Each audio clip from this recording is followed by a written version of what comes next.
Ta'kidlagan bo'ladi.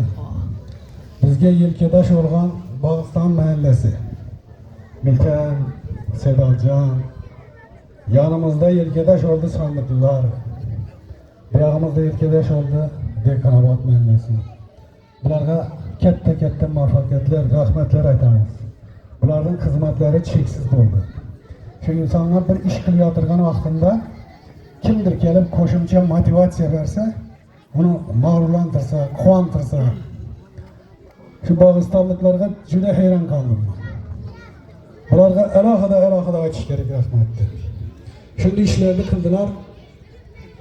Ertalabgacha mashinalari bilan 15-20 lab To'rtko'lga, Sultonovoyskka, Urganchga, parklarga borib, ertalabgacha hech tarixda bo'lmagan bir kunda 3,5 ming ovoz mahallaga olindi.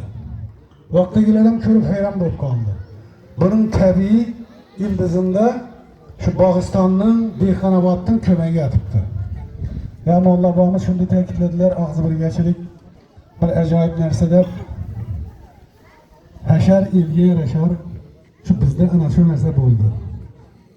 Rayonda 13,5 milliard belgi 11 byudjetning birinchi mavsumina qo'yilgan bo'lsa, shuning tik yarmini bizning Dekanbozor qishlog'i oldi. Bizning mahalla ikkisini o'tdi. Dekanobod birsini o'tdi, o'zgarish birsini o'tdi. O'zi 8 o'yin bo'ldi. 8 o'yinning to'rttasi Dekanbozorga keldi. Endi shu narsani aytishimiz kerakki, bu yil mana shu Shamiz ko'chasi Bog'istondan tutib to Dekanobodga chiqadi. Dekanobodga o'tadi. Bu yo'lni qilib oldi. Endi bu sport zal hamma uchun, yoshlar uchun kerak bo'lgan narsa. Juda bir qat'iyatlik bilan shu yerda mehnat qilganlar bor.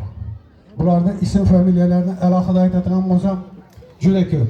Ertalabgacha uxlamasdan kompyuterdan ko'zini uzmay o'tirganlar bor. Ertalabgacha uxlamasdan qaysidan ovoz to'plash kerak bo'lsa, shu yerga yurganlar bor. Bundan tashqari bu ovozni to'plash uchun mablag' jihatdan ko'mak berganlar bor. Bularning hammalariga katta rahmatlar aytamiz. Xudoyim Allohdan qaytsin. El yurt o'zimizniki. Qanchalik qilsak, hammasi bir ajoyib. Yo'llarimiz ravon bo'lib uzalsa, shu Bog'istonga o'tsak ham, Dekanobodga emas, hunarmand o'zgarish ham bizlarniki. Hali aytmoqman, 4-yutuqni o'zgarish mahallasi o'tdi. Biron bizning qishloq. Oldingi Dekanbozor qishlog'i. Hammasi biladi. Endi hozir mahallaga bo'linib 5 bo'ldi. Lekin shu og'zi birgachilik hamisha birga bo'lishi kerak. Men butun Dekanbozor qishlog'ini mana shu muvaffaqiyat bilan tabriklayman. Mollalarimiz duoda bo'lsinlar. Hamisha shunday yutuqlar biz bilan birga bo'lsin. Alohida yana qayta aytaman. Shu kechani kechadami, kunduzni kunduzdami o'zlarining mehnati bilan hissalarini qo'shgan, pul bilan iqtisodiy jihatdan qo'llab-quvvatlagan barchalardi. Din bo'lmasa so'zi bilan qo'shganlar ham bor. Hatto mendan kechasi bilan ham telefon etib, "Qanani ish qo'yadir? Ko'mak qaysi tarafdan kerak?" deb so'radilar.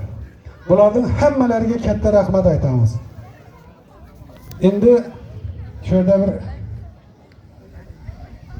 xayriya sifatida quvonishmon bilan shu quvonishmonni el bilan birga baham ko'rish uchun birga yig'naldi. Hammangizga katta rahmat. Shu yerda bir mollalar duo qilib tursalar, keyingilardan shu yutuq biz bilan birga bo'lsa degan niyatda bir xayr yeksan qilyapmiz. Mollalar ruxsat bersangizlar, endi tayyormisizlar? Suzmalardan tortaversalar. Bo'ladimi? Bo'lmasa katta rahmat. Hammangizga sog'lik, omonlik, yaxshi kunlar tilaymiz. Hamisha shunday markazlashgan holatda birgalashib ish qilsak, hammamizga yaxshi bo'ladi. Katta rahmat sizlarga.